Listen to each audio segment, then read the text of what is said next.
हरि ओम हरि ओम।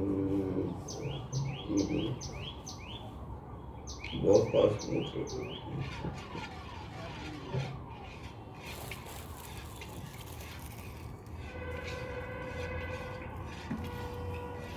हरि ओम।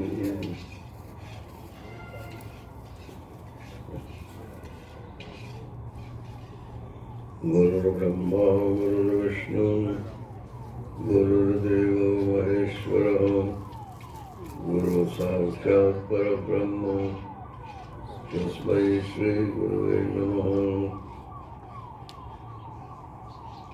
शंकरं शंकराचार्यं केशवं बादरायणं सूत्रभाष्यकृतौ वन्दे भगवन्तं पुनः पुनः। ईश्वरो गुरुरात्मेति मूर्तिभेदविभागिने व्योमवद्व्याप्तदेहाय दक्षिणामूर्तये नमः। कृष्णाय वासुदेवाय हरये परमात्मने प्रणतक्लेशनाशाय गोविन्दाय नमो नमः। जन्माद्यस्य कौन्मयादितरतश्चार्थेषु विद्यस्वराट् तेने ब्रह्महृदायादिकवये मुह्यन्ति यत्सूरयः। तेजो वारिमृदां यथा विनिमयो यत्र त्रिसर्गो मृषा नाम्ना स्वेन सदा निरस्तकुहकं सत्यं परमं धीमहि। यं प्रव्रजन्तमनुपेतमपेतकृत्यं द्वैपायनो विरहकातर्वादुभावो पुत्रेति तन्मयतया सर्वो विनेदो तं सर्वभूतहृदयं नमामि। ॐ नारायण नारायण नारायण।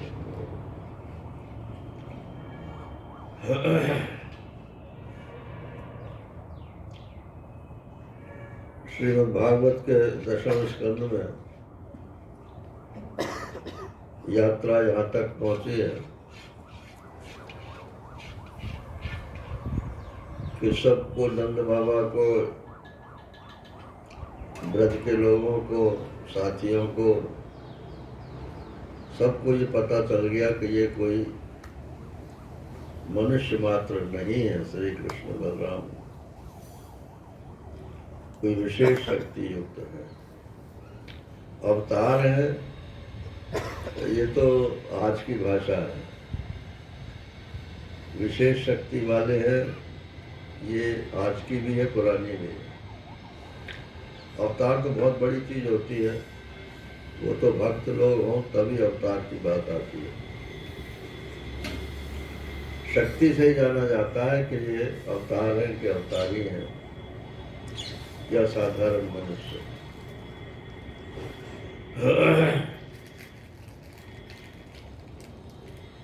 जैसे मनुष्य में जो प्राण है उसकी शक्ति होती है, ये सब में साधारणता है। फिर जो विशेष मनुष्य होते हैं, किसी में शरीर का बल ज्यादा होता है, किसी में बुद्धि का बल ज्यादा होता है, किसी में किसी विशेषता को लेकर के शक्ति विशेष होती है। जो कारक पुरुष होते हैं वो ईश्वर की तरफ से आते हैं और वो विशेष काम के लिए आते हैं। जैसे शंकराचार्य भगवान को कुछ लोग कारक मानते हैं, कुछ अवतार मानते हैं।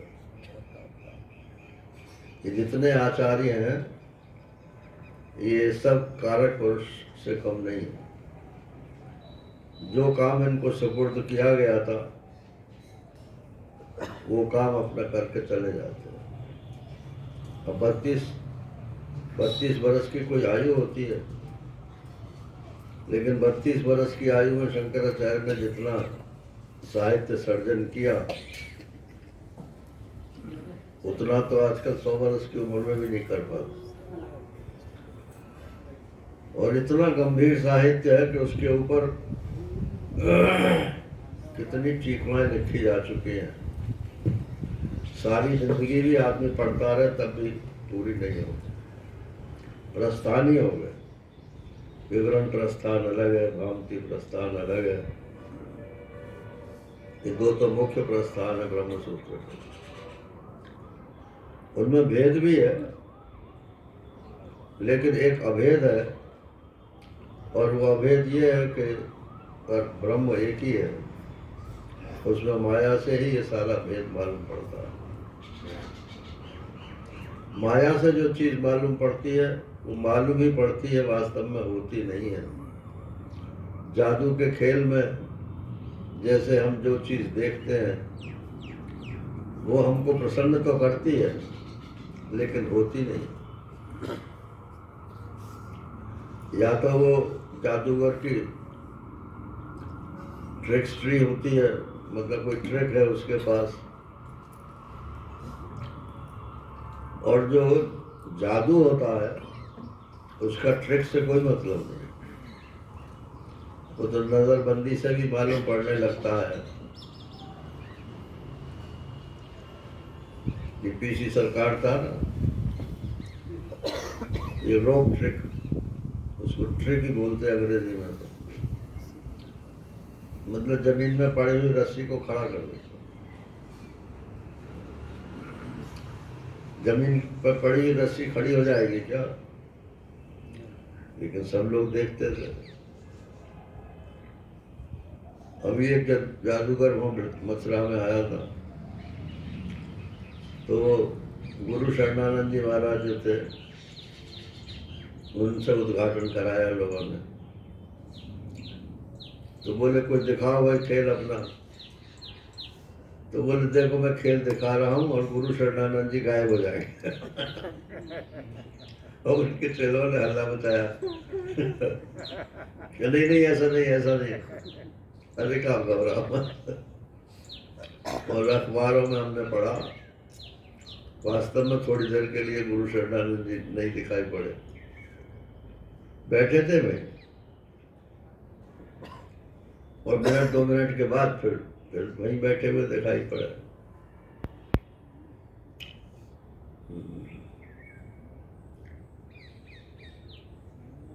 शंकराचार्य जी ने अपने भाष्य में कई जादूगरों का वर्णन किया, मतलब उस समय भी जादूगर होते ही थे। इसीलिए वो कहते हैं कि सृष्टि एक जादू है, माया है, दिख रही है लेकिन है नहीं। हमारे बाप दादा देखते देखते चले गए,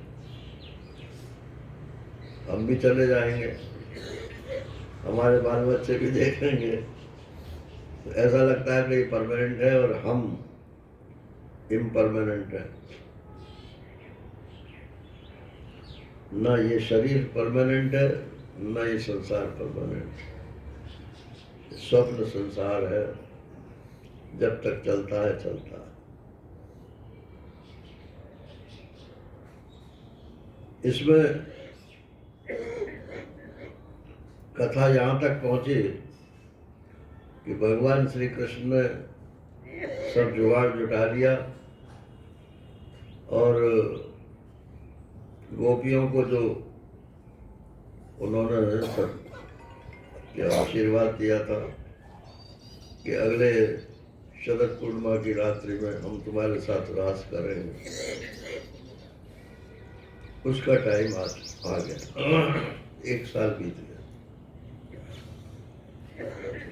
महाराज श्री कहते हैं कि रास की क्या जरूरत है, समाधि लगा लो, तो आपको वही आनंद आ जाएगा जो रास में आता है। तो वो कहते हैं कि समाधि में और सुषुप्ति में और व्यवहार में आनंद तो एक ही है, लेकिन उपाधियों का फर्क होने के कारण व्यवहार में इंद्रियों की उपाधि है और क्या नाम है, सपने में मन की उपाधि है और सुषुप्ति में गहरी नींद में अज्ञान की उपाधि है। कुछ मालूम नहीं पड़ता, लेकिन वो है सब आनंद है। जब एक ही आनंद है तो इस सृष्टि में भी आप आनंद क्यों नहीं देख सकते? समाधि में दुखा भाव तो है, लेकिन आनंद का खुलासा नहीं है। उगरे नैनन साहिब देखा हूं, अद्भुत रूप निहारा हूं, साधु सहज समाधि वाली। आपकी आंखें खुली हुई हैं और आप सब जगह एक ही परमात्मा को देख रहे हैं। इससे बड़ा आनंद और क्या हो सकता है? तो ये रास क्या है? एक भगवान फिर एक गोपी, और भगवान ने अनेक रूप धारण कर लिए, जितनी गोपियां थी उतनी। एक भगवान एक गोपी, फिर एक भगवान फिर एक गोपी, फिर एक भगवान एक गोपी, और नारायण घूम रहे हैं। ये सारी दुनिया में यही हो रहा है। तो यहाँ आपको आंखें बंद करने की जरूरत नहीं है। सिर्फ ये देखो कि आप किसके साथ नाच रहे हो, ये दुनिया किसके साथ नाच रही है। ये सब रास ही हो रहा है। रस का जो बहुत्व है, रस तो एक है, लेकिन उसमें जो बहुत बड़ा मालूम पड़ रहा है। अभी पांचों इंद्रियों के सुख भोगते हो कि नहीं? देखने का सुख अलग है, सुनने का सुख अलग है, छूने का सुख अलग है। पांचों इंद्रियों को एक जगह इस्तेमाल करने का सुख अलग है, मन का सुख अलग है, विज्ञान का सुख अलग है। सुख तो सब में एक ही है, लेकिन उपाधियों का अंतर होता चला जाता है। जो जितनी उपाधि जितनी सूक्ष्म है, उतना ही सूक्ष्म आनंद आपका होता है। स्थूल आनंद बाधता है और सूक्ष्म आनंद आपको मुक्त रखता है।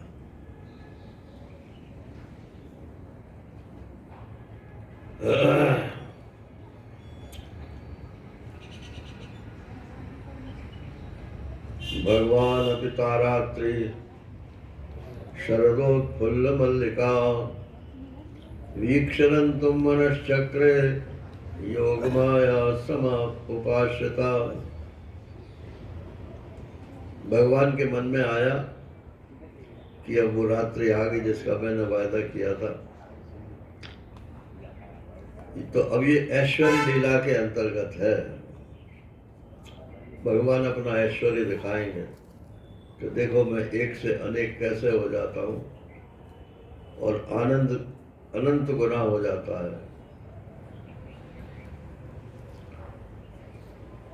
और भगवान ने भी देखा कि रात्रि आ गई है, तो ये भी क्यों लगा दिया भाई? ये गोपियां तो साल भर से इंतजार कर ही रही थी। अब भगवान के मन में भी आ गया कि अब रास रचाने का टाइम आ गया। शरद ऋतु और मल्लिका चमेली जो है वो, उसकी गंध चारों तरफ फैल रही है। उन्होंने मन की रचना की। मन की रचना की माने संकल्प किया कि अब हम रास करें। मन का संग, इससे पहले भगवान में मन नहीं था क्या? मन तो था, लेकिन रास का मन तो अब हुआ। तो योग माया उपाश्रिता, योग माया से कहा कि भाई मैं रास करना चाहता हूँ, कुछ करो। ठीक है, करो, तैयार है। वो तो उनका हुक्म बजाने वाली है। तो कुछ लोग योग माया का अर्थ योग माया कहते हैं, और वृंदावन वाले कहते हैं कि भगवान की शक्ति तो राधा जी हैं। तो राधा जी से उन्होंने कहा कि आपकी आज्ञा हो तो हम रास करें। उनका करो।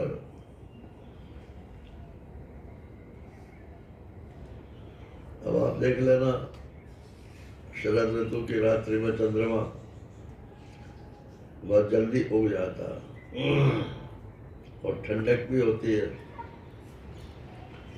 तदोडराजा ककुवा करैर्मुखं प्राच्या विलंपन अरुणेन शन्तमयि सचर्षणीनाम् उदगाच्छुषो मृजन् प्रिय प्रियाया इव दीर्घदर्शना।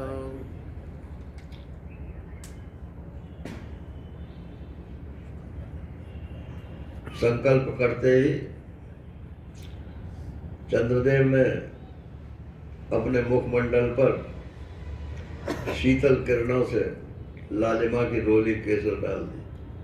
अब ये कविता है ना, तो ये क्यों लिखा? क्योंकि चंद्रवंश में है ना ये।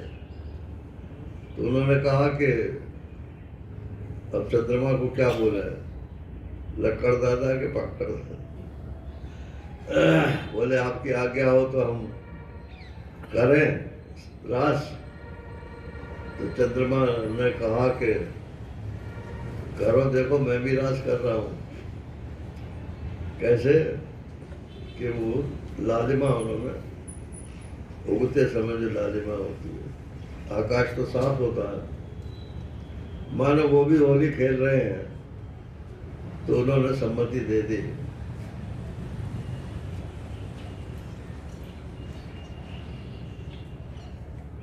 चारों तरफ शांति ही थी। वनम च तत्कोमल गोविरंजितम, चंद्रमा की किरण चारों ओर फैली हुई थी, और वन जो था वो वन संभजनीयम, वन माने जहाँ भजन होता है। अब जहाँ श्री कृष्ण हो वहाँ अलग से भजन की क्या जरूरत है? भगवान तो सामने आके खड़े हो गए, और भगत जी कह रहे हैं कि मैं एक माला कर लूं तब आपकी तरफ देखूं। तो माला जिसके नाम की फेर रहे हो, वो तो मैं तुम्हारे सामने खड़ा हूं, अब माला फेरने की क्या जरूरत है?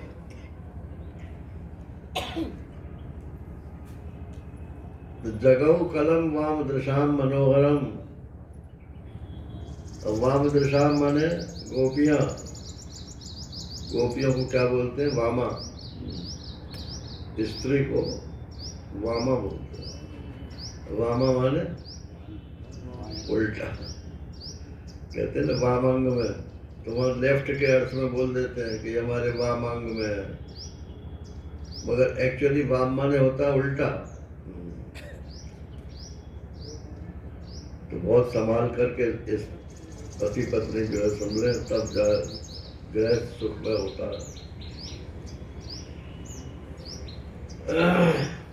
तो वाम दृशा मनोहरम, गोपियों के मन को हरण करने वाली बांसुरी की तान उन्होंने छेड़ी। बांसुरी में कौन सा फिल्मी गीत नहीं, कलम जगाओ, क्लीम मंत्र का उन्होंने उसमें उच्चारण किया। अब जिन्होंने गुरु दीक्षा किसी से ली होगी, नारायण और उनके मंत्र में क्लीम हो, तो वो प्रेम का बीज है। उस मंत्र को जपने से भगवान में प्रेम उत्पन्न होता है। और एम बोलोगे तो उससे आपकी क्रिया शक्ति होगी, और ह्रीम बोलोगे तो उससे आपको लक्ष्मी की प्राप्ति होगी। और दुर्गा जी का जो नवारण मंत्र है उसमें क्या है?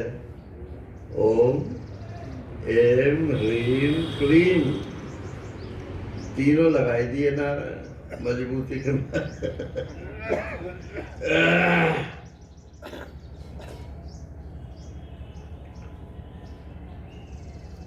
हाई स्कूल में जब हम लोग पढ़ते थे तो एक हमारा साथी था, वो ऐसे ही तो डांट खोपड़ी था वो।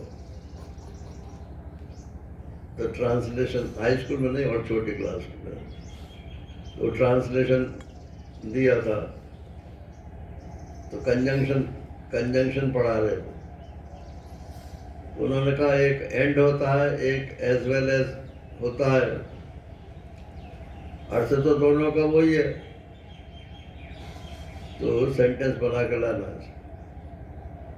तो अगले दिन वो लड़का जो है सेंटेंस बना के लाया, Ram and as well as Mohan went to the exhibition.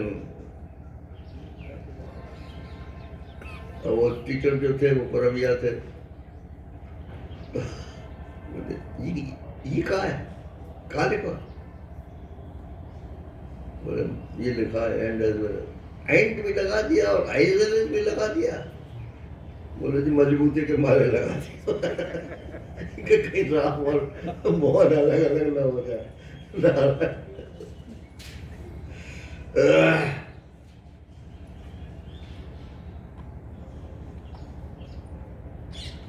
तो ये क्लीम मंत्र जो है, एम ह्रीम क्लीम तीनों एक साथ लगा दिए, कह दिए कि मजबूती के मारे। अरे तुम्हें अपने पता ही नहीं है कि हमें शक्ति चाहिए, कि हमें प्रेम चाहिए, कि हमें ज्ञान चाहिए, क्या चाहिए। जो चाहिए वो बीज मंत्र लगाओ। तो उसमें क्लीम में, वैसे तो क्लीम एम, इसमें एम तो अपने आप आ जाता है, लेकिन भगवान ने इस तरह से वंशी बचाई कि वो गोपियों के जो नाम थे वो नाम उसमें निकलने लगे। अब गोपियों को वंशी सुनाई पड़ी, तो जिसको जो नाम था नारायण, उसने से अरे मेरे को श्री कृष्ण बुला रहे हैं। ये भी आध्यात्मिक बात है। ये भी अगर भगवान की तरफ से कॉल आती है तब फिर आदमी रोक नहीं सकता, चाहे घर में हो चाहे कहीं भी हो। ये कॉल दो तरीके से आती है, एक तो त्याग वैराग्य आपके जीवन में आ जाए तो ये भी कॉल है, और एक कोई आपको मंत्र सुनाई पड़ जाए वो भी कॉल है। निशम्य गीतम तदनंगवर्धनम व्रज स्त्रिय कृष्ण गृहीत मानसा आजगमुरन्योन्य मललक्षितोद्यमा सयत्र कांतो जवलोक कुंडल। कितना सुंदर श्लोक बनाया है। निशम्य गीतम, जब वो गीत उन गोपियों ने सुना और उसमें अपना अपना नाम सुना, तो जिस नाम वाली गोपी ने जो गीत सुना, तद अनंग वर्धनम, अनंग माने वैसे काम होता है, तो मिलने की, प्रेमी से मिलने की इच्छा जो है वो उनकी जितनी थी और बढ़ गई। व्रज स्त्रिया कृष्ण ग्रहीत मानसा, उनका मन तो श्री कृष्ण ने पहले ही ग्रहण कर रखा था।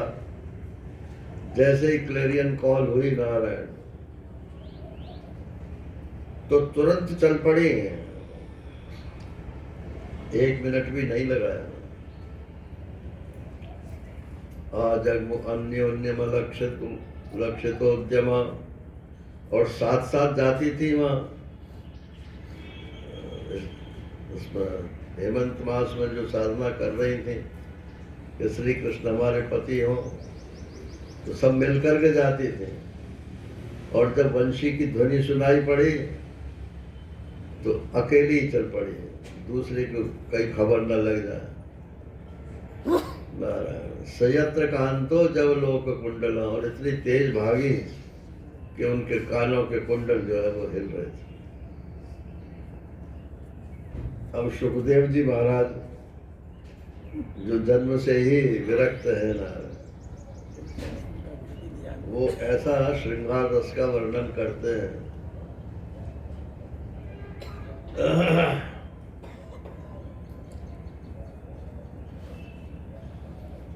तो जो जैसे ही तैसे ही उठ धाए।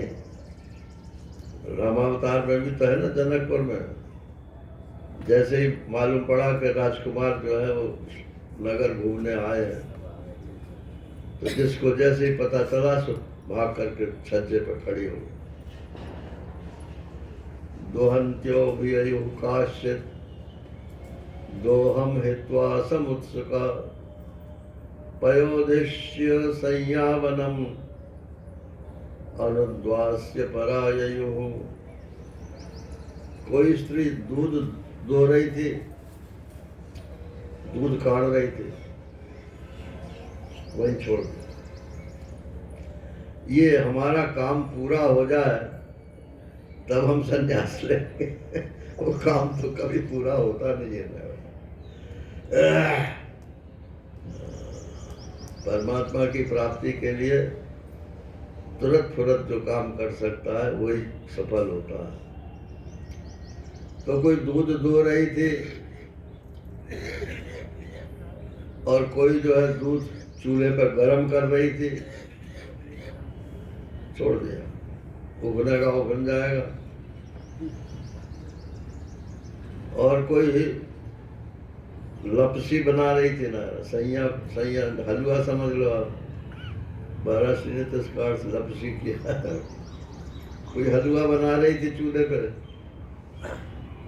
जले तो जल जाए, छोड़ कर चल दे। और परवेशयन्ति तदहित्वा पायन्त्य शिशून पया। कोई अपने पति को भोजन परोस रही थी, तो परोसते परोसते छूट गया, चल पड़ी। किसी के हाल का बच्चा हुआ था, तो बच्चे को ऐसे ही छोड़कर चल पड़ी। शिशुयन्ति पतिं काश्चित् अन्त्योपास्य भोजनम लिम्पन्त्य प्रमृज्यन्त्यो अन्या अंजन्त्य काश्चलोचने व्यस्तस व्यति अस्तव्यस्त भरणा काश्चित् कृष्णान्तिकं ययु। इतनी जल्दी में थी कि जो पेटीकोट था वो ऊपर फैल गया।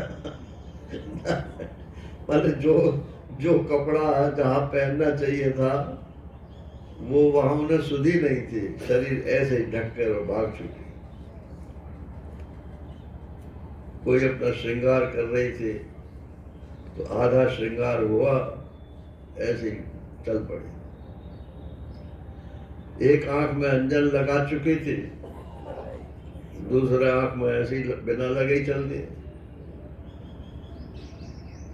तावार्यमाणा पतिभि पितृभिर्भ्रातृभिर्बन्धुभि गोविंद अपहृतात्मानो निवर्तन्ति मोहिता।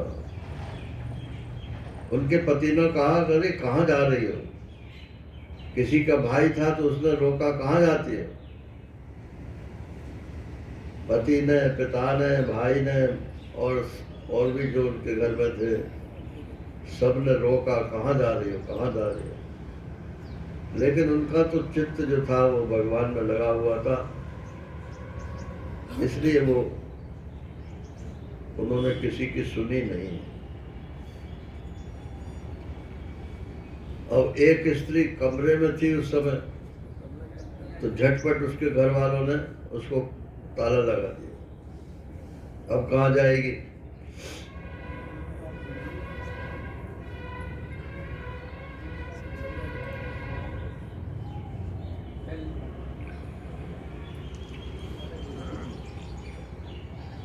ऐसे भी देखे अपने, जब घर वाले विरोध करने पे आ जाते हैं तो किसी को अच्छा नहीं लगता कि हमारे घर का कोई आदमी घर परिवार से अलग होके और भगवान की साधना करे, वो अच्छा तो कहेंगे। किसी पड़ोसी का या दूसरे परिवार का कोई बालक साधु हो जाए, अरे बड़ा अच्छा है, बहुत अच्छा, अच्छे बालक हो गया, और अपना चला जाए कोई तो ना जाने ना दूंगी, रास्ता रोक लूंगी।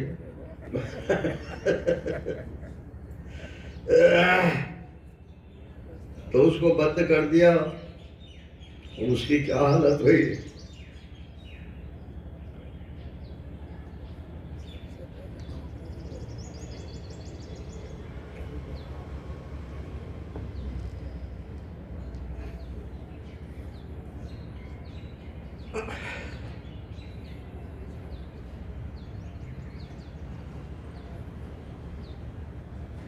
कहीं वो आप ही तो नहीं हो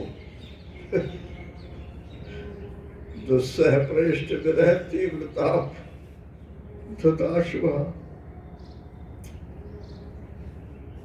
इतना उसको पीड़ा हुई, उसकी गर्मी से उसके अशुभ जो थे वो सब जल गए।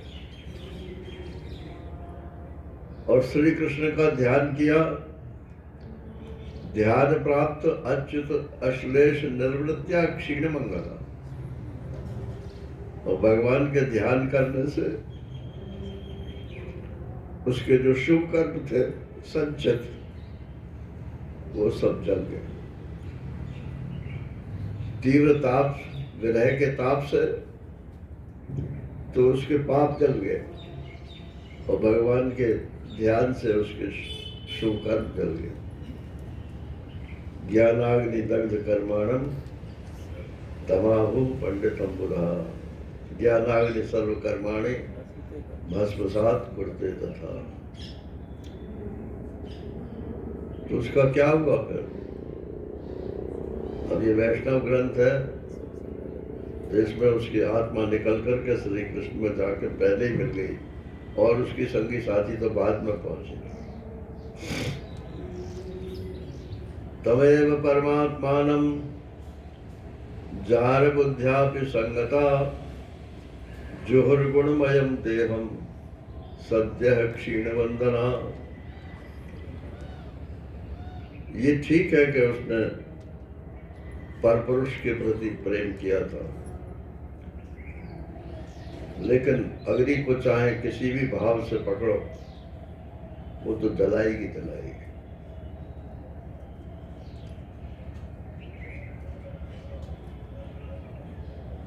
परीक्षित ने पूछा, महाराज उसकी मोक्ष हो गई?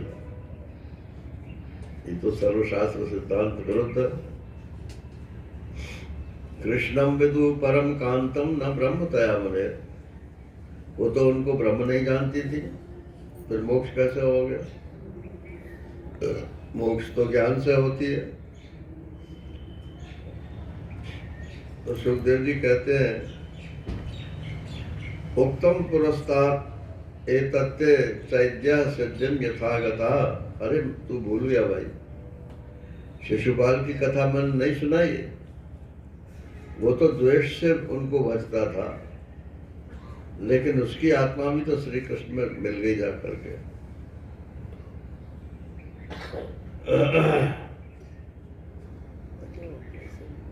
महाराज श्री लिखते हैं कि भक्ति में भगवान के भुज पाश से बंध जाना ही मुक्ति है।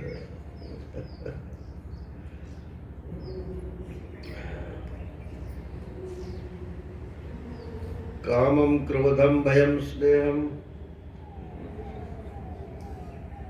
ऐक्यम सौहृदमेव च नित्यम हरौ विदधतौ यान्ति तन्मयताम् इति। कोई काम से भगवान से जुड़ता है, कोई क्रोध से जुड़ता है, कोई भय से जुड़ता है, कोई प्रेम से जुड़ता है। कैसे भी जुड़ता है नारायण, परमात्मा सबको अपने में मिला लेता है, क्योंकि परमात्मा तो पहले से ही सब में था ही। पहले इनिशिएटिव भक्त की तरफ से आना चाहिए, बस इतनी बात।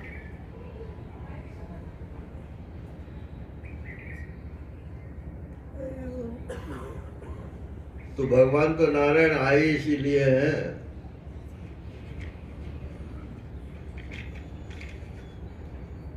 यदा यदा हि धर्मस्य ग्लानिर्भवति भारत अभ्युत्थानम धर्मस्य तदात्मानं सृजाम्यहम्। ये तो जनरल हो गया, लेकिन परित्राणाय साधूनां विनाशाय च दुष्कृताम, ये पर्टिकुलर उद्देश्य है उनका। जो साधु हैं, भक्त हैं, उनके परित्राण के लिए। परित्राण माने केवल दुष्टों से रक्षा करना नहीं है, वो तो वहां बैठे बैठे भी कर सकते हैं।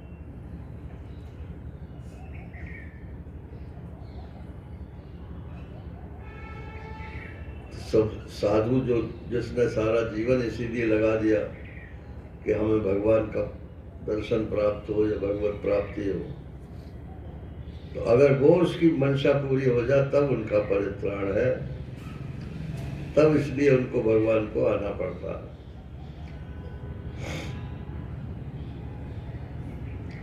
अब श्री कृष्ण ने देखा, बुलाया तो उन्होंने ही था कि सारी गोपियां भगी चली आ रही हैं और सबके उल्टे सीधे कपड़े हैं और अजीब अजीब उनका श्रृंगार है और होड़ लगी हुई थी कि हम पहले पहुंचे, कि हम पहले पहुंचे। तो वो कौन सी दौड़ होती, 100 मीटर्स 100 मीटर रेस हो रही थी, एक से एक आगे बढ़ करके निकलने की कोशिश कर रही थी। जब पास में आ गई हो तो भगवान ने कहा रुको रुको रुको, स्वागतम वो महाभागा प्रियम किम करवाव। आपका स्वागत है, बताइए आप यहाँ क्यों आए हो।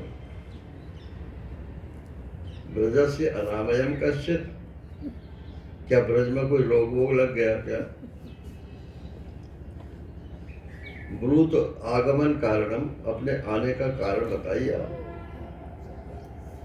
खुद ही बुलाए और खुद ही कह रहे हैं क्यों आई हो।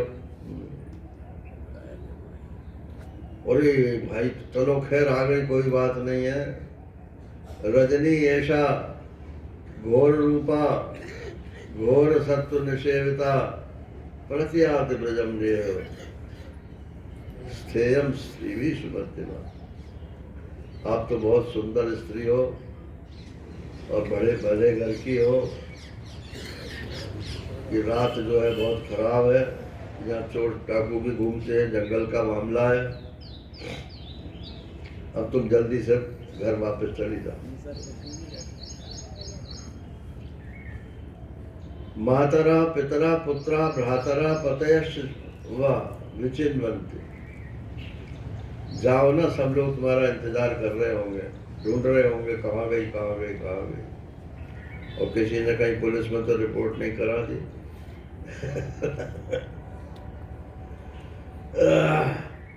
माँ कृड्वम ब्रंद साध्वम, सबको आप भय में मत डालो।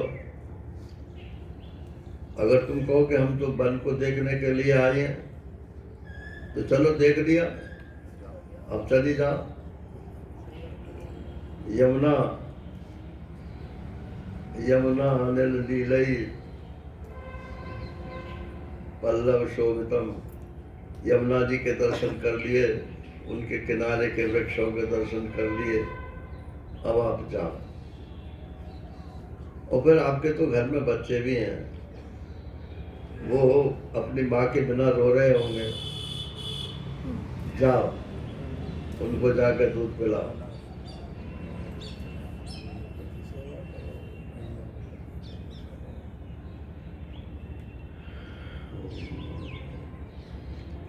अब भगवान ने पूर्व मीमांसा का पक्ष ले लिया। ये वेद के दो हिस्से हैं, एक कर्मकांड और एक ज्ञान कांड। ज्ञान कांड को पूर्व मीमांसा कर्मकांड को पूर्व मीमांसा शास्त्र ने समझाया, और ज्ञान कांड को जिसे ब्रह्मसूत्र वेदांत दर्शन कहते हैं उसमें समझाया। तो अब गोपियों ने तो वेदांत शास्त्र का पक्ष ले लिया और श्री कृष्ण ने जो है वो पूर्व मीमांसा मांगे, कर्मकांड का पक्ष ले लिया। तो वो कह रहे हैं कि भाई ये वेद का ये सिद्धांत है कि अगर स्त्रियों को उत्तम लोक प्राप्त करना हो तो वो पति का कभी परित्याग न करें। अगर पातकी हो, मतलब कोई ऐसा पाप किया हो पति ने, तो वो फिर उसको छोड़ सकती है। लेकिन अगर ऐसा कोई नहीं है तो बुरे स्वभाव वाला क्यों ना हो, भाग्यहीन क्यों ना हो, वृद्ध क्यों ना हो, मूर्ख क्यों ना हो, रोगी क्यों ना हो, निर्धन क्यों ना हो, स्त्री को उसका त्याग नहीं करना चाहिए। यही सब समझाते हैं सबको नारायण।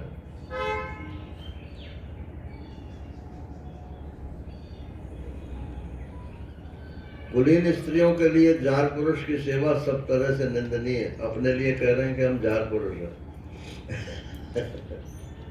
जो सबकी आत्मा है, जिसके बिना तो कोई जीव जिंदा ही नहीं रह सकता है ना, वो जार माने यार होता है, यार। या का जा हो जाता बोली में, जार पुरुष है। मैं तो जार पुरुष हूँ, अपने तुम असली पतियों को छोड़ करके आ गई हो, तुम्हारा ये लोग भी बिगड़ गया और परलोक भी बिगड़ जाएगा, और मोक्ष की तो कोई बात ही नहीं।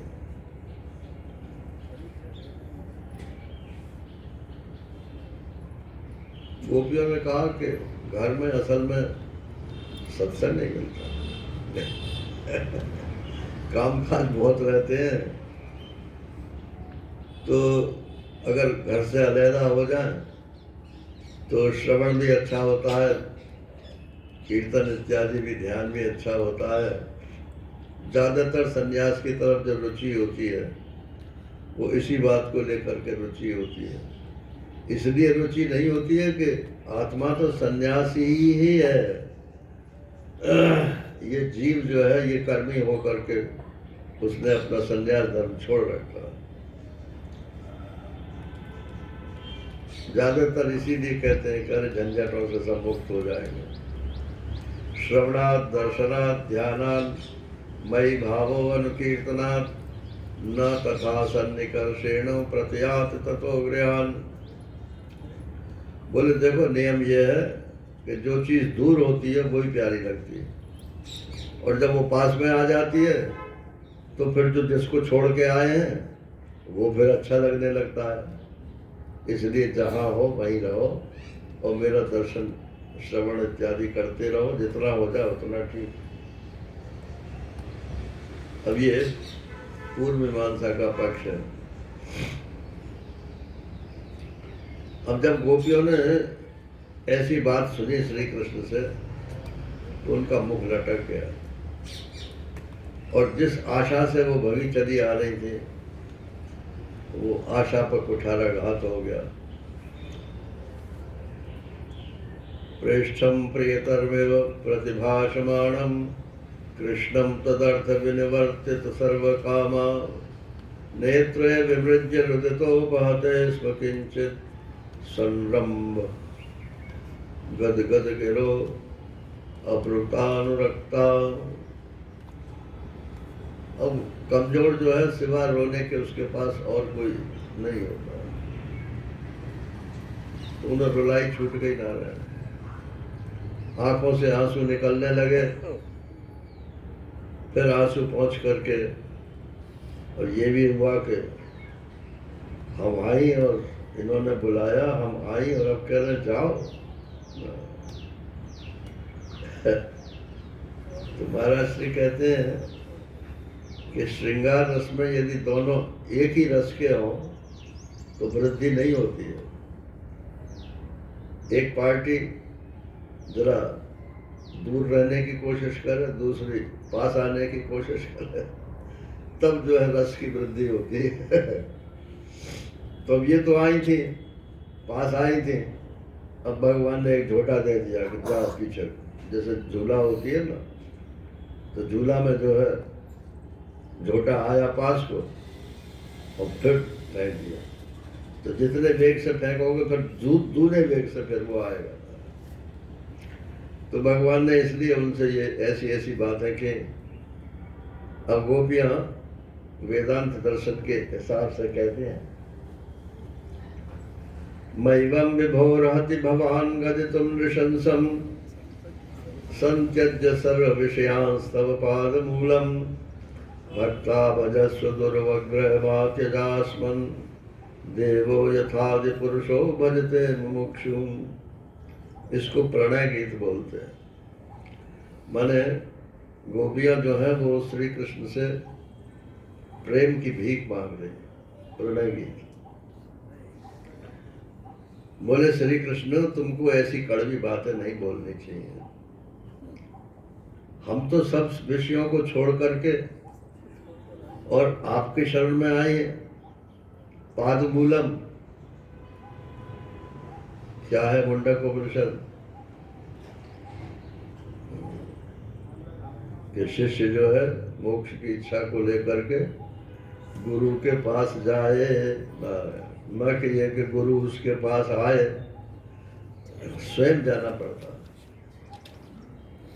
तो हम तो आपके चरण कमलों में सब विषयों को छोड़ करके आए हैं, तो हमको भक्ता भजस्व, हमको आप स्वीकार कर लो। ऐसा आग्रह मत करो कि भाग जाओ यहाँ से। देखो जो मुमुक्षु होता है उसको भगवान कभी वापस नहीं पहुँचते। यद गत्वा न निवर्तन्ते तद्धाम परमं मम। एक ऐसी जगह है जहाँ प्राप्त होकर के फिर लौटता नहीं। यत पत्य पत्य सुहृदा मनोवृत्तिरंग स्त्रीणाम स्वधर्म इति धर्म विदाम त्वयोक्तम अस्त्वेव में तद उपदेश पदे त्वयीशे प्रेष्ठो भवांस्तनुवृताम किल बंधुरात्मा। और आपने पति पत्नी धर्म की जो व्याख्या की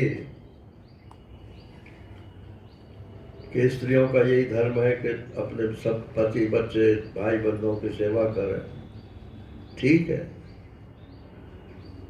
लेकिन अगर आपकी बात सच्ची है तो हमें आपकी सेवा करनी चाहिए। रोजाना तो बोलते हैं त्वमेव माता च पिता त्वमेव बंधु च सखा त्वमेव, और आप कह रहे हो कि घर में जो माता पिता बंधु है उनकी जाकर सेवा करो। अरे आप ही हमारे माता पिता बंधु हो, तो अब हम और किसकी सेवा करें?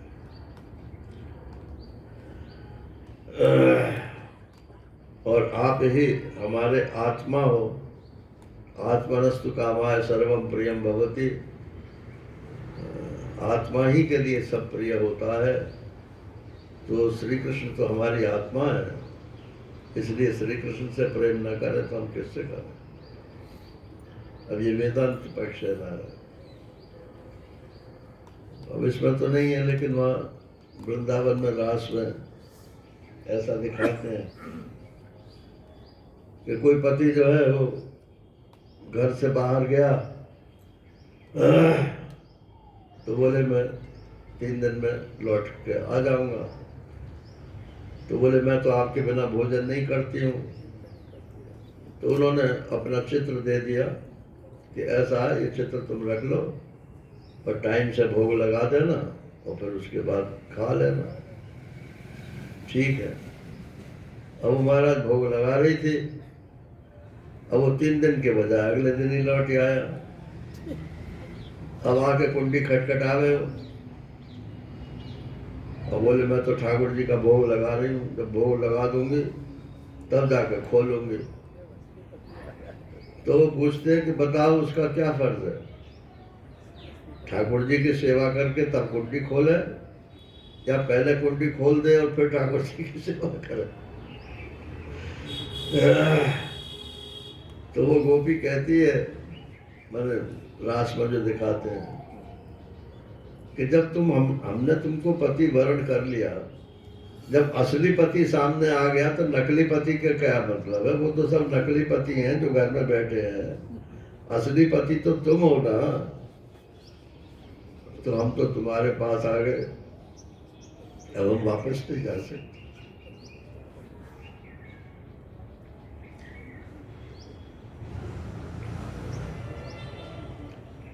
और तुमने ये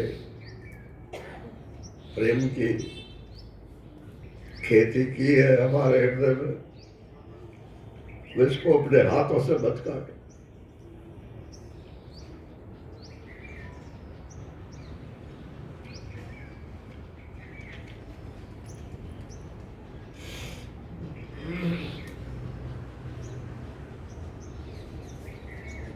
और तुम कहते हो कि अब देख लिया, तुम ब्रज में जाओ, तो हमारे पैरों में अब चलने की शक्ति नहीं। ये जो कहते हैं ना कि भाई संन्यास ले लो और फिर सबका कल्याण करते रहो।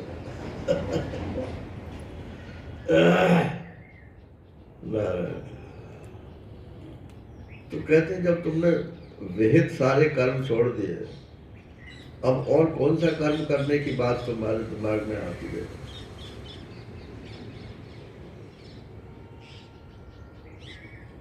तो हमारे पैरों में शक्ति नहीं है, अब हम कर्म नहीं कर सकती, कहीं जा भी नहीं सकती। अब यहाँ आ गई, यहीं पड़ी रहेंगे। तो भगवान ने कहा तुम्हारे पैरों में शक्ति नहीं है, तो ठीक है, मैं बैलगाड़ी का प्रबंध किए देता हूँ, या आजकल मोटर कार है, कार के प्रबंध किए देता हूँ, तुमको घर पहुंचा देंगे। बोले माना कि हम घर पहुंच जाएंगे, लेकिन हाथ तो कर ही नहीं सकते कुछ। पहले हम करती थी तो हमको रब्त पड़ा हुआ था उन कामों का, ना चाहते हुए भी हम करती रहती थी। अब चूंकि हमारा मन ही नहीं है उसमें, इसलिए अब हम वहां जावे भी तो करें क्या? सिंचांगनस्त्वद अधरामृत पूरकेण आसावलोक कलगीत जहक्षयाग्निम नो चेत वयम विरह जाग्नि उपयुक्त देहा ध्यानेन याम पदयो पदवीं सखेति। अगर तुमने जिद की और हमको नहीं अपनाया तो हम यही प्राण त्याग देंगे, और ये तुम्हारी हत्या का दोष तुमको लगेगा।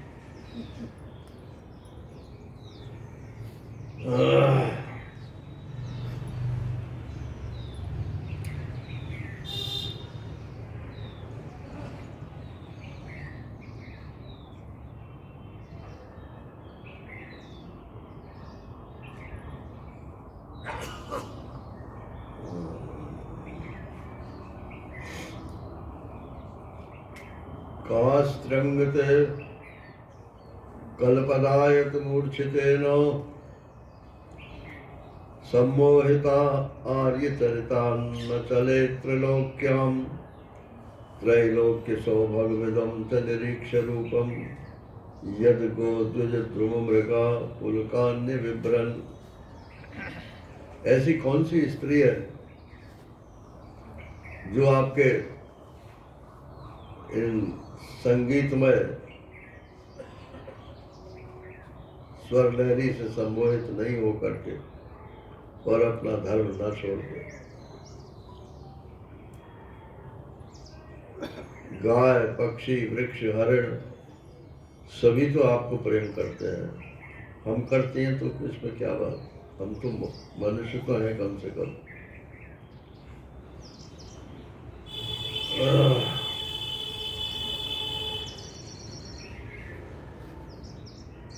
इति विक्लवितं तासां श्रुत्वा योगेश्वरेश्वर प्रहस्य सदयं गोपीरात्मा रामोऽप्यवीरमत्।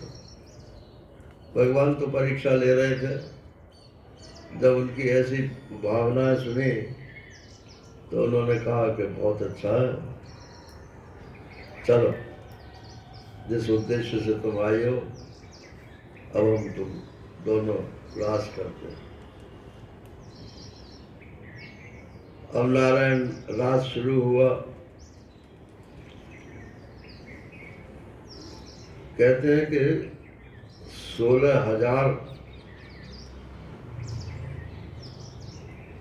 गोपियां थी और श्री कृष्ण की पत्नी कितनी थी? 16,108। ये 1000 और 100 ये भागवत में ये सिर्फ आपको भ्रमाने के लिए है। 16 गिनती से मत करो। 16 गिनती क्या है कि जो सांख्य में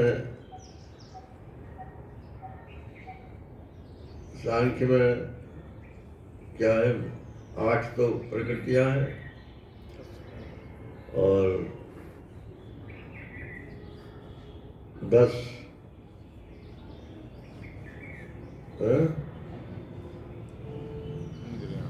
10 इंद्रियां हैं। 8 और 10 18 और 5 शब्द स्पर्श रूप रस गंध 23 और 24वां पुरुष, ये गिनती 24 की है।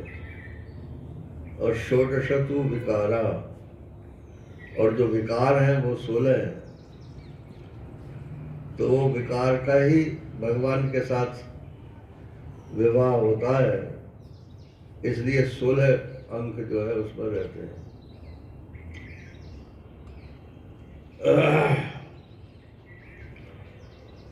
अब नारायण रात शुरू हुआ तो रात शुरू होते होते गोपियों के मन में घमंड आ गया। बोले हमारे बराबर कौन स्त्री होगी संसार में जो भगवान के साथ रास करती।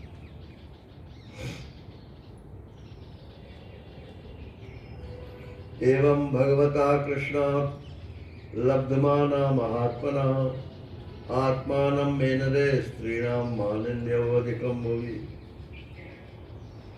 जब इस प्रकार से भगवान कृष्ण ने उनका स्वागत सत्कार किया, महात्मा विशेषण दिया, तो स्त्रियां जो थी उनमें मान हो गया, अभिमान हो गया कि हम सबसे ज्यादा सुंदर। तासां तत्सौभगमिदं वीक्षमानं च केशव प्रशमाय प्रसादाय तत्रैवान्तरधीयत। अब भगवान को घमंड जो है वो प्यारा नहीं, इसलिए जैसे ही उनके मन में ये बात आई कि हमसे बड़ा कौन है, तैसे ही उनके अहंकार का शमन करने के लिए, और जो अनुकूल थी राधा रानी भी उसमें थी ऐसा बताते हैं। राधा शब्द तो इसमें नहीं है, लेकिन आगे चल के एक शब्द है इसमें, आराधिके, तो उसी को लेकर के कहते हैं कि राधा जी भी थी लास्ट में। तो राधा रानी की प्रसन्नता के लिए और बाकी गोपियों के अभिमान चूर्ण करने के लिए भगवान नाचते नाचते वहीं पर ध्यान हो गया। अंतर ध्यान शब्द का क्या मतलब है? कहीं भाग गए क्या? जो दिख रहा था वो बंद हो गया दिखना, बस यही अंतर ध्यान है। ये इतने लोग आप बैठे हो, आप कहाँ देख रहे हो, बाहर के भीतर? विचार करो, आप सब लोगों को बाहर देख रहे हो कि अपने भीतर देख रहे हो? सब अपने भीतर ही देख रहे हैं ना। अरे भाई, ये नेत्र इत्यादि जो इंद्रियां हैं, इनका काम ये है कि बाहर की चीज भीतर ले आवे, और भीतर उस मन में जब उनकी छाया पड़ती है तो उस छाया को देखते हो, और उस छाया को देख करके बाहर का अंदाजा लगाते हो। सपना जितना होता है वो सब मन के भीतर होता है कि बाहर होता है? तो सपने में तो फौरन कह दोगे कि मन के भीतर होता है, लेकिन जागृत में ये नहीं महसूस कर। वो तो स्वप्न और जागृत एक सी अवस्था है। जो समझ जाते हैं नारायण, उनके लिए ये भी एक सपना है। उमा कहूँ मैं अनुभव अपना, और सत हरि भजन जगत सब सपना। सपने होय विकार नृपो, लंक नाक पति होय। जागे हानि न लाभ कछु, तिन प्रपंच जियो। ये जागरण क्या है? अपने स्वरूप में जागना, यही जागरण है। और स्वरूप के अलावा बाकी सब सपना ही है। अच्छा दिखे चाहे बुरा दिखे, देखने वाले को देखो, दिखने वाले को मत देखो। वो दिखता है तो दिखने दो, उसे रोको मत, लेकिन उसका मूल्यांकन मत करो। तो भगवान अंतर्धान हो गए, मतलब उन्हें अब दिखने बंद हो गए। कहाँ गए, कहाँ गए, कहाँ गए? इधर उधर देखा, जब कहीं नहीं मिले तो फिर ढूंढना शुरू किया। तो पहले लंबे लंबे वृक्षों से पूछा, आप तो इतने लंबे हो, दूर तक देख सकते हो, कहीं ना कहीं तो आपने देखा होगा, कहीं गए हो। और वृक्ष क्या जवाब दे? वो तो बावली हो रही थी। तो वृक्षों से जब कोई जवाब नहीं मिला, तो छोटे पौधों से पूछना शुरू किया। अरे ये तो घमंडी हैं, ये हमारी बात का जवाब नहीं देते। आप छोटे हो तो आप में अभिमान नहीं है। आपने तो देखा होगा भगवान कहाँ गए ना। वो जैसे सीता जी को ढूंढते ढूंढते भगवान राम घूम रहे ना, यहाँ उल्टी गंगा बह रही है, यहाँ गोपियाँ श्री कृष्ण को ढूंढते ढूंढते घूम रहे हैं। कहाँ गए, कहाँ गए, कहाँ गए?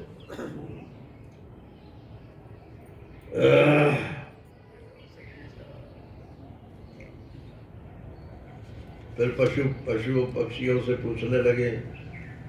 जब किसी से कुछ पता नहीं लगा तो इतना उनको मन में दुख हुआ, वो भूल गई कि हम गोपी हैं। कोई बोली, अरे मैं ही श्री कृष्ण हूँ, किसको ढूंढ रही हो? ये सोहम वाले मैं ही ब्रह्म हूँ, तुम किस ब्रह्म को ढूंढ रहे हो? तो गोपी बोली मैं ही ब्रह्म, मैं ही श्री कृष्ण। तो दूसरी बोली कि तुम श्री कृष्ण हो तो जरा गोवर्धन उठाओ। तो उसने अपनी चुनरी उठाई और ऐसे तान जी बोले, देख गोवर्धन उठा रहे। और बोले, ये होश नहीं है कि मैं क्या कह रही हूँ और क्या कर रही हूँ। इसको गौड़ी संप्रदाय में प्रेम में चित्त की दशा बोलते हैं। प्रेम में जो है चित्त विपरीत हो जाता है। नारायण। फिर ढूंढते ढूंढते चलती चली गई। तो किसी ने देखा, अरे देखो यहाँ चरण चिन्ह है भगवान के, जरूर इधर ही गए होंगे। और वो चरण चिन्ह देखती हुई चलती चली गई। फिर देखा करे इसके पास में एक और चिन्ह भी है, वो जरा छोटे हैं पाँव और हल्के हैं। बोले जरूर किसी स्त्री को ले गए होंगे अपने साथ। वो तो स्त्रियों को पटाने में माहिर हैं। सौतिया डा उनको सताने लगा, किसको ले गए होंगे। फिर आगे बढ़े, फिर देखा करे यहाँ तो चरण गहरे थे उस स्त्री के, अब यहाँ हल्के हो गए। इसका मतलब यह है कि उस स्त्री ने कहा होगा कि अब मैं चल नहीं सकती, मुझे कंधे पे बैठा लो। फिर आगे चले तो वो साधारण चिन्ह भी गायब हो गए। और वहां देखा एक गोपी बैठी हुई थी और रो रही थी। उसी गोपी के लिए यहाँ लिखा है,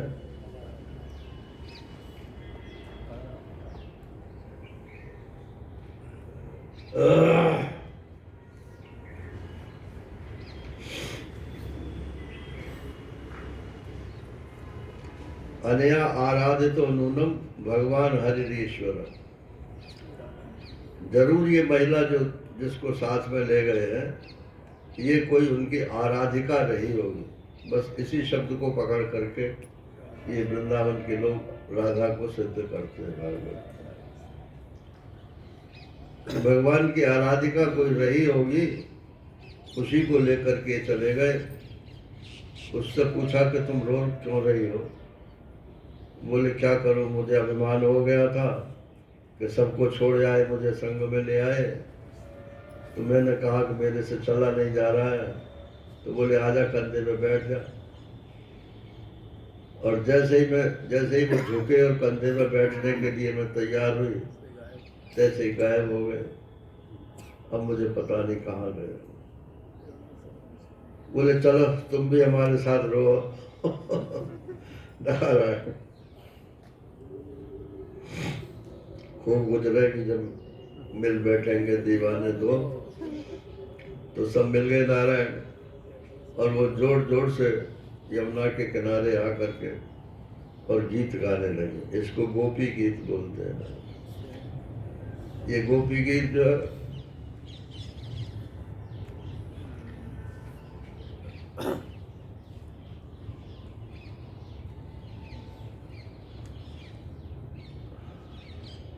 रास पंचाध्यायी का प्राण है।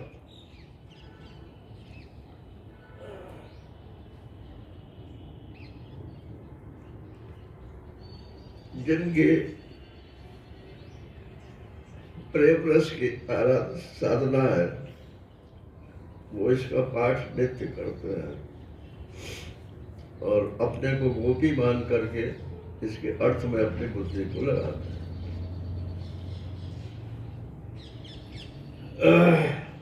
इसका जो छंद है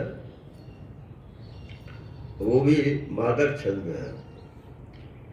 मतलब जैसे नशा होता है ना, तो इस छंद को पढ़ते पढ़ते प्रेम का नशा हो जाता है। जयति तेधिकं जन्मना प्रजा श्रयत इंदिरा शाश्वतत्रयी दयति दृश्यतां दीक्षुतावकाश त्वयि धृता सवस्त्वां विचिन्वते। कहते जय हो, जब से आपने ब्रज में जन्म लिया है तब से इसकी शोभा और बढ़ गई, महिमा और बढ़ गई। क्या शोभा बढ़ गई है कि जो लक्ष्मी जी वैकुंठ छोड़ के आती नहीं थी, अब रात दिन यहीं पड़ी रहती है नारायण। श्रयत इंदिरा शाश्वत अत्र ही। इंदिरा लक्ष्मी जो है वो हमेशा यहीं रहती है। अरे दैयत, हमारे गांव में तो दैयत जो है दैत्य के लिए बोलते हैं। ये प्रेम में है। अरे निष्ठुर प्रियतम दृश्यताम, जरा हमारे सामने आ जाओ, दिख जाओ। दिक्षु देखो, तावका ये आपकी गोपियां जो हैं, त्वयि धृता सवा जिनके प्राण आप में रखे, त्वाम विचिन्वते आपको ढूंढ रहे।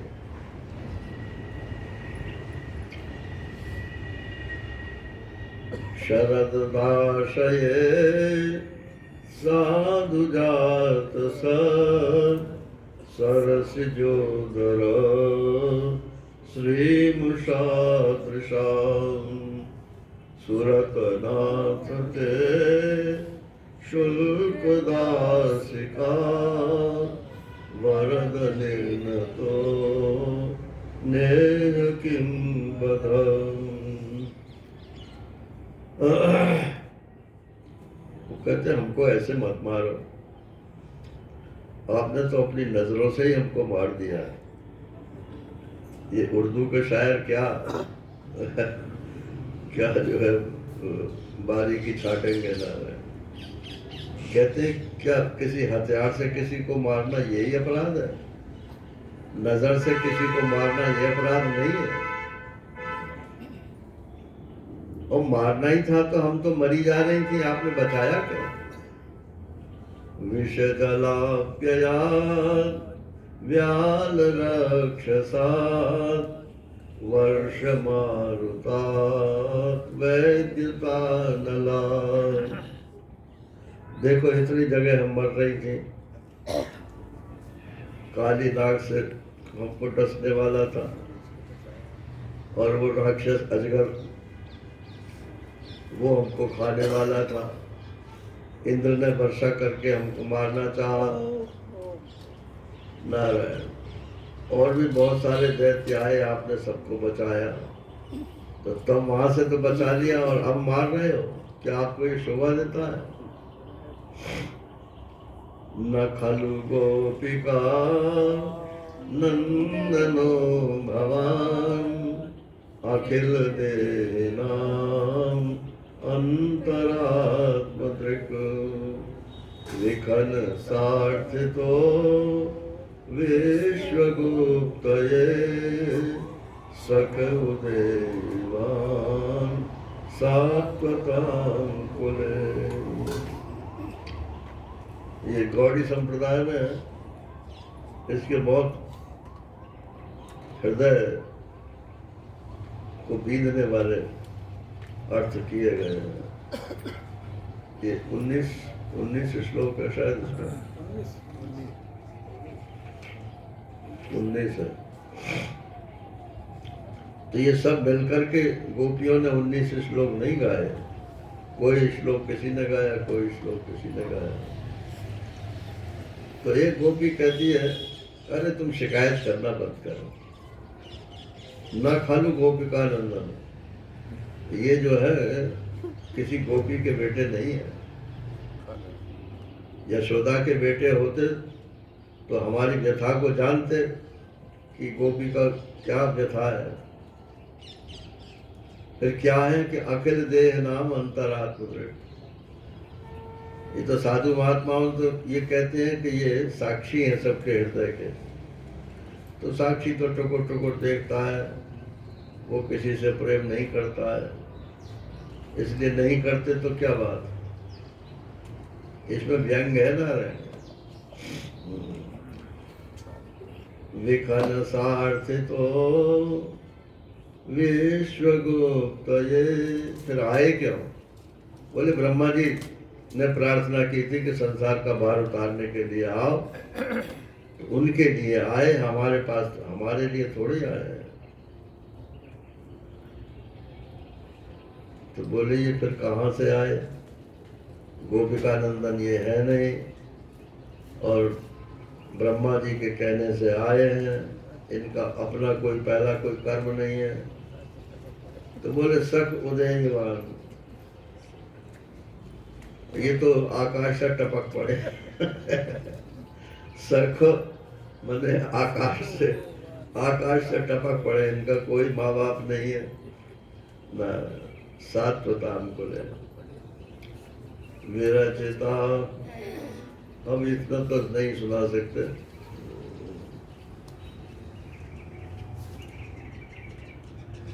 प्रणत देहिनाम पाप कर्षणम तृणचरानुगम श्रीनिकेतनम फणफणार्पितं ते पदाम्बुजं कृणकुचेषु न कृन्दिरेक्षयम्। आप शरणागत जीवों के पाप को हरण करने वाले हैं। और गैयों के पीछे जमीन में घास के ऊपर चलते हुए आपके चरणों में वो लगते नहीं क्या कांटे? वो तो लगते हैं, लेकिन हमारे ऊपर पैर रखने में आपके पैर कांपते हैं। उस काली नाग के ऊपर नाचे तो उसका जहर आपके पैरों में नहीं चढ़ा क्या? नहीं चढ़ा। और हम कहते हैं कि अपने चरण हमारे वक्षस्थल पर रख दो, तो कहते हैं नहीं नहीं, स्त्रियों का मुझे काम लग रहा है।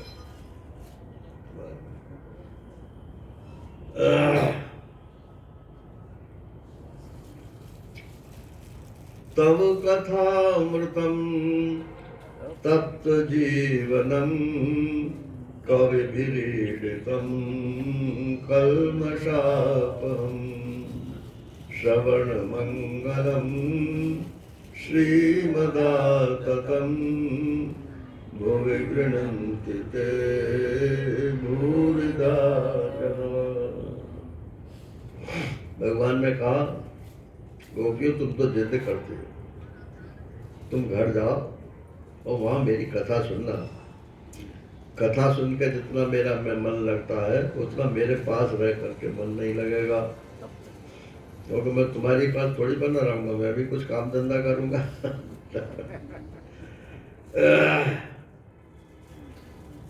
तो कहते हैं कि तव कथामृतम, आपकी कथा जो है वो अमृत स्वरूप है, ये तो आप कहते हो, लेकिन हम कहते हैं कि आपकी कथा अमृत है। आपकी कथा सुन सुन करके ही तो मारी गई है हम, और जितने ये साधु महात्मा घूम रहे हैं ये आपकी कथा सुन सुन करके ही तो घर बार छोड़ करके विरक्त हो गए। तो अमृत कहाँ है, ये तो मारक है। तप्त जीवनम, ये जीवन में तृप्ति नहीं, आग लगा देते हैं। और कवि विरीडितम, अरे नहीं गोपियों, सभी कवि जो है मेरे गुणगान गाते हैं। बोले हाँ, चंद रुपया दे दे करके चाहे जो कुछ लिखवा लो, बड़े आदमी के बेटे हो, अपने बारे में जो चाहो लिखवा लो। कल्मषामः, कल्मष पाप का नाश करने वाले, तो बोले पाप का तो नाश कर देते हैं, लेकिन ऐसी एक अग्नि जला देते हैं कि उसका फिर नाश नहीं होता जब तक कि आप मिल नहीं जाते हो। श्रवण मंगलम, सुनने में मंगल है लेकिन वास्तव में तो अमंगल है। श्रीमदाततम, श्री मानव ने पैसा दे दे करके आपके गुणगान लिखवा लिए हैं। ये माना कि जो आपकी कथा रचते हैं या सुनते हैं या सुनाते हैं वो प्रशंसा के पात्र हैं।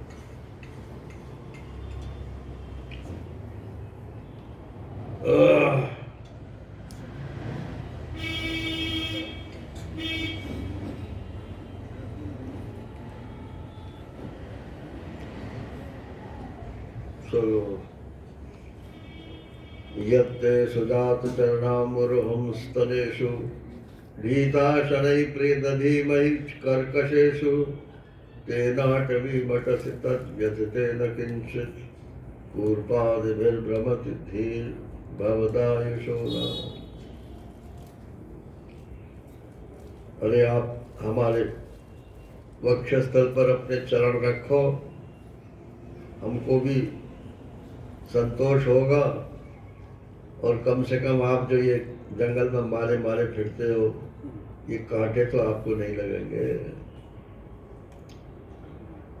जब इस प्रकार से गोपियों ने विह्वल होकर के ये गोपी गीत गाया, रुदु स्वस्वरम राजन कृष्ण दर्शन लालसा, वो तो रो रही है लेकिन सस्वर गा रही। क्षमा करना, लेकिन महिलाओं की विशेषता है, एक जना गाएगी तो सब लोग उसके साथ उसी स्वर में स्वर मिला देते हैं, और पुरुषों में एक गाएगा तो किसी का स्वर धर जाएगा, किसी का स्वर धर जाएगा। तो सस्वरम, सब इतने हजारों स्त्रियां थीं लेकिन सब एक स्वर से गा रही थी, और सबके मन में कृष्ण दर्शन लालसा, बस एक ही लालसा थी कि भगवान का दर्शन हो। तासाम आविर्भूषौरी स्मयमान मुखाम्बुजः पीताम्बरधरा सृगवी साक्षान् मन्मथः। बस भगवान ने भी सुन ली उनकी, और पीताम्बर हाथ में लिए हुए और सामने प्रकट हो गए। महाराज श्री कहते हैं कि पीताम्बर धरा, ये पीताम्बरा ही लिख देते संस्कृत में तो इतने सही अर्थ बन जाता। तो पीताम्बर धरा क्यों लिखा? बोले पीताम्बर को ऐसे करके वो सामने आए कि वो भी क्षमा करना, मैं तुमको से अदृश्य हो गया था।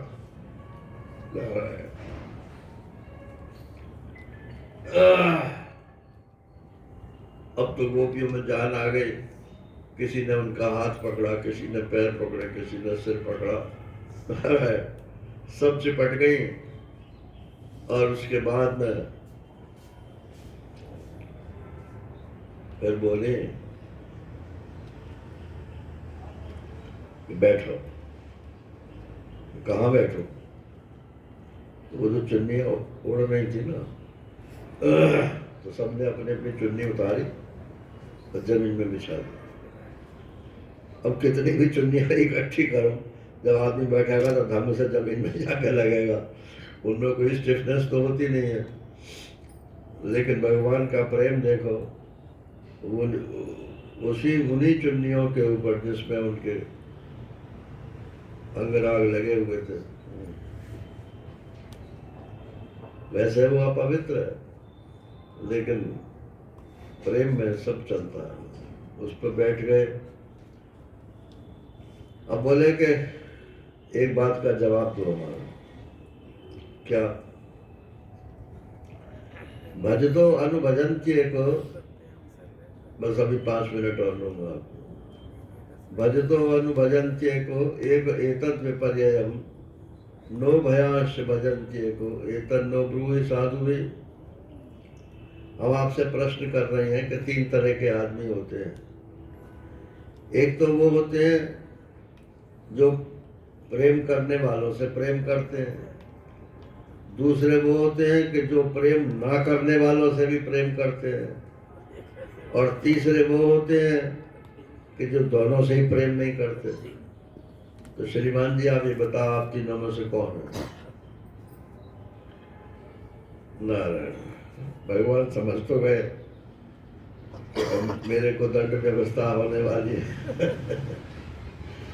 तो बोले कि जो प्रेम करने वालों से प्रेम करते हैं वो तो व्यापारी हैं। अरे उसकी लड़की की शादी में, वो हमारी लड़की की शादी में वो 100 रुपये दे गया था। अब उसकी लड़की की शादी है तो 100 रुपये हम भी दे आवेंगे। ये तो अदले की बदली है, इसमें कोई विशेषता नहीं। और जो ना प्रेम करने वालों से प्रेम करते हैं, ये तो माता पिता ही होते हैं ना। बेटा कितना भी नालायक हो जाए, लेकिन माता पिता का प्रेम कम नहीं होता। भले ही चाहे मोह से करते हो, लेकिन करते तो हैं। और बोले कि जो ना करने वालों से भी, दोनों से ही कोई प्रेम नहीं करते, उनमें तो कई कैटेगरी हैं। या तो वो आत्माराम है, या तो आप्त काम है, और या तो अकृतज्ञ हैं और गुरुद्रोही हैं हमारे। तो मैं तो ना आत्माराम हूँ, भगवान कह रहे हैं, और ना मैं आप्त काम हूँ, और ना मैं अकृतज्ञ हूँ। मैं तो मानता हूँ कि आप लोग मेरे से प्रेम करती हो, और मैंने आपका उतना प्रेम नहीं किया जितना आप प्रेम करते हो। मैं तो आपका ऋणिया हूँ। आप चाहो तो हमको उस ऋण से मुक्त कर दो, और नहीं करो तो कोई बात नहीं, मैं हमेशा ऋणी रहना चाहता हूँ। न पारे हम निर्वध्य संयुजाम स्वस्वादु कृत्यम विबुधायुषा पिबा या मां भजन दुर्जर्गे श्रृंखला संवृष्टि तद्वा प्रत्यातु साधुना। तुमने मेरे लिए घर गृहस्थी की उन बेड़ियों को तोड़ दिया जिनको योगी यति भी नहीं तोड़ पाते। मुझसे तुम्हारा ये मिलन, ये आत्मिक संयोग सर्वथा निर्मल है और निर्दोष है। यदि मैं अमर शरीर से अमर जीवन से अनंत काल तक तुम्हारे प्रेम सेवा और त्याग का बदला चुकाना चाहूं तो भी नहीं चुका सकता। मैं जन्म जन्म के लिए तुम्हारा ऋणी हूं। तुम अपने सौम्य स्वभाव से प्रेम से मुझे उरण कर सकती हो, लेकिन मैं अपनी तरफ से तो ऋणी रहना चाहता। इसके बाद फिर रास प्रारंभ होता है और सब फिर इतनी लंबी रात्रि हो गई जितनी ब्रह्मा जी का एक दिन होता है। किसी को पता नहीं चला कि कितना समय हुआ, और उसके बाद सब अपने अपने घर भगवान ने भेज दिए। घर वालों को ये पता ही नहीं था कि ये लोग घर से बाहर चली गई हैं। सबको यही मालूम था कि यहीं पे हैं, यहीं पे हैं, यहीं पे। तो वहाँ कौन गया फिर? तो गोपियों का सूक्ष्म शरीर निकल कर गया। स्थूल शरीर तो वही था, लेकिन वो मरी नहीं थी, तो वो सूक्ष्म शरीर उसमें जाकर फिर पुनः प्रविष्ट हो गया। फिर संसार ऐसे चालू हो गया। ये रास का प्रसंग यहाँ पूरा हो जाता है।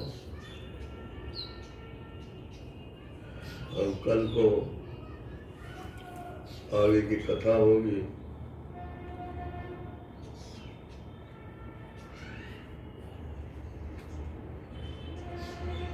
देखो कितना हो पाता है। कल शाम को तो रुक्मिणी विवाह तक हो जाए। हरि ओम पूर्णमदा पूर्णमिदं पूर्णात् पूर्णमुदच्यते पूर्णस्य पूर्णमादाय पूर्णमेवावशिष्यते। ओम शांति शांति शांति। हरि ओम श्री गुरुभ्यो नमः। हरि ओम।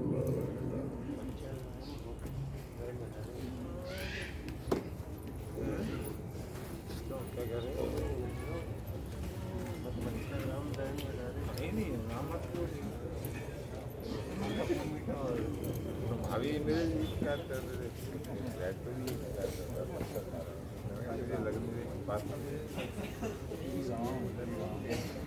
पेड़ नहीं है कैसे